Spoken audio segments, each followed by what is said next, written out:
gosto que correspondi a este convite e a esta proposta do Jorge Raposo, do Grupo de Arqueologia da Almada. A entidade, ao fim e ao cabo, é uma entidade totalmente civil, não tem nada a ver com o Estado, não me parece que seja, tem muito dinheiro do Estado, tem uns pequenos subsídios de vez em quando, assim, para algumas atividades, mas pouco mais do que isso, mas que é uma entidade que, desde a sua origem, recordo, porque acompanhei de algum modo esse processo sempre do lado, entre aspas, do poder, por razões, enfim, circunstanciais, que acompanham sempre com muita atenção com todos os diversos processos, as diversas fases, porque passou à arqueologia neste seu interface entre o Estado, a sociedade civil, o património e portanto, a comunidade em geral. Estou até recordado, não sei se foi no número 0, se no número 1, numa série de entrevistas, uma com o Francisco Alves, uma outra em que eu também fui entrevistado, até por uma pessoa atualmente muito na voga da comunicação social, como é que ela se chama? A Júlia Pinheiro. Enfim, sempre é uma coisa interessante para o currículo, ter sido entrevistado pela Júlia Pinheiro há 25 anos, à volta disso, portanto, foi para aí no número 0 ou no número 1, e precisamente em que o tema não era nem mais nem outro do que, enfim, não tínhamos esta conceptualização da arqueologia e o poder, no fundo era a organização da arqueologia, que de algum modo, de forma autónoma, estava a nascer nessa altura, porque obviamente a arqueologia em Portugal, desde, enfim, pelo menos a Comissão Geológica do Reino, portanto, desde quase meados do século XIX, mas de forma autónoma e institucionalizada, ela parece que é um produto nítido do 25 de Abril e, nomeadamente, da criação de uma comissão que funcionou durante alguns anos e com algumas pessoas amigos, como eram Cláudio Torres,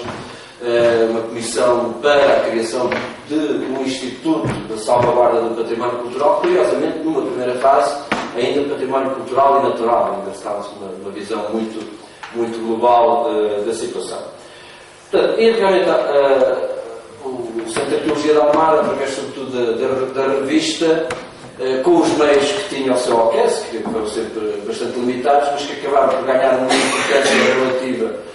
num contexto sempre demasiado pobre e também, ao mesmo tempo que é um contexto pobre, é um contexto de muita capelinha, que é uma herança pesada da arqueologia portuguesa, que temos sempre, curiosamente, episódios de questiúnculos, de capelas, de grupos, da Associação dos Arqueólogos, do Museu Nacional de Arqueologia do grupo Mário Cornélio Helena, ou do Mário do Afonso do Paço, ou dos de Coimbra, ou dos do Porto. Bem, um dia seria curioso fazer um pouco a história dessa guerrilha permanente, enfim, que tem a ver com uma certa mentalidade e também com aquilo que representava a arqueologia nessa altura. Almadã, e eu de algum modo, já refleti no texto que colaborei para este número, apesar de tudo, enfim, não era completamente imune a essas guerras, por vezes até foi envolvida em questões de Lana Caprina, é verdade, mas que ganhava depois sempre um eco muito grande, um meio que não muito pequeno, mas conseguiu algum distanciamento relativamente a essas e, de algum modo, tornar-se uma espécie de uma tribuna livre, independente do Estado, e que foi refletindo e que foi sendo um repositório de todo o processo que teve sempre em crise. Quer dizer, a gente fala da crise da arqueologia hoje, mas eu não me lembro de ser nenhuma fase, porque a qualquer fase de crescimento muito rápido, e tivemos o caso mais recente de todo o processo do IPA, enfim, as sementes do problema já lá estavam e mais tarde ou mais cedo, portanto, a crise surgiu. Portanto, é um processo dinâmico, complexo, e que de algum modo o que é novo hoje é que parece de algum modo estar-se a fechar um certo ciclo. Foi o ciclo, obviamente, em que quando começámos a pensar nestas coisas, eu lembro de uns plenários ainda na Faculdade de Letras, logo a seguir ao 25 de Abril, em que palavra de ordem era o Serviço Nacional de Arqueologia, não era o Serviço Nacional de Saúde, era o Serviço Nacional de Arqueologia, portanto, coisa completamente estatizada, em que haveria, e que de algum modo o IPPC, com o Departamento de Arqueologia e os Serviços Regionais de Arqueologia, numa escala micro, de algum modo, era um modelo que nós pensávamos na altura que era aplicável, embora nem todos fôssemos provavelmente todos marxistas-leninistas, havia também alguma, enfim, maleabilidade a esse nível, mas de algum modo, mais estatizantes, menos estatizantes, penso que era comum. Todos pensámos na altura que as coisas da cultura eram coisas do Estado, que não eram, portanto, nem se punha o problema sequer. E nós tínhamos, inclusive, a colaborar nesse processo pessoas que vinham da extrema-direita, até, vão cobrar, enfim, isto não é nenhum processo, até porque o senhor já faleceu há muitos anos, mas não vou lembrar do Dr. Caetano Albeirão, que era uma pessoa incomutável com qualquer, enfim, coisa de esquerda, portanto, era um homem que vinha do antigo regime e que, de algum modo, portanto, achava, e tem coisas escritas, em que era perfeitamente normal ser, portanto, a arqueologia, a defesa do património, a salvaguarda do património arqueológico, era uma atividade do Estado e era o Estado que podia fazer isso, enfim, os cidadãos poderiam colaborar, mas era o Estado que... E, portanto, chegámos a um ponto em que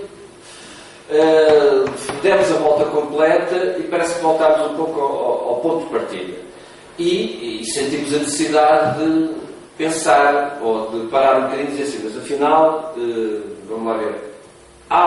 apesar de tudo, haverá alguma coisa, o Estado, quando falamos em Estado, eu não estou, enfim, portanto, alguma polémica também, algum debate que já foi acontecendo no blog, aqui falando em Estado, não estou a referir-me ao Ministério da Cultura, ou ao Ministério do Ambiente, ou aos autarquias, estou a referir-me, enfim, à superestrutura administrativa em termos genéricos, que de algum modo regula a sociedade, que regula as relações entre as pessoas. No fundo, é esse, em termos, enfim, muito sumários e simplistas, um pouco o papel do Estado. Portanto, vale a pena, e acho que é uma reflexão que deve ser feita, aliás, ela está a ser feita, ou deveria ter sido feita, se calhar, a uma escala macro da própria do Estado em geral, e houve alguns partidos que apontaram nesse sentido, de antes de avançarmos com as grandes reformas estruturais da administração pública, os praças e companhias, é necessário refletir ou pensar em quais são aquelas missões, aquelas funções que competem exclusivamente ao Estado e que, se o Estado não se ocupar delas, é um desastre, porque ninguém poderá ocupar-se, ou então, se outros terceiros se ocuparem dela, há aí uma subversão total da situação. Isso chegou a ser referido relativamente à administração pública em geral e, de algum modo, enfim, há pelo menos assim já uns lives disso, do próprio, neste momento, da parte do próprio governo, no que respeita à definição de quem são e não são os funcionários públicos. Já há aí alguns lamirés nesse sentido de que, a partir de certa altura, funcionários públicos serão os polícias, os militares e os juízes, parece, e o resto, portanto, pode ser feito. De algum modo, há aí um certo modelo que está a ser transmitido de cima para baixo, mas que, enfim, passará naturalmente por um debate mais alargado.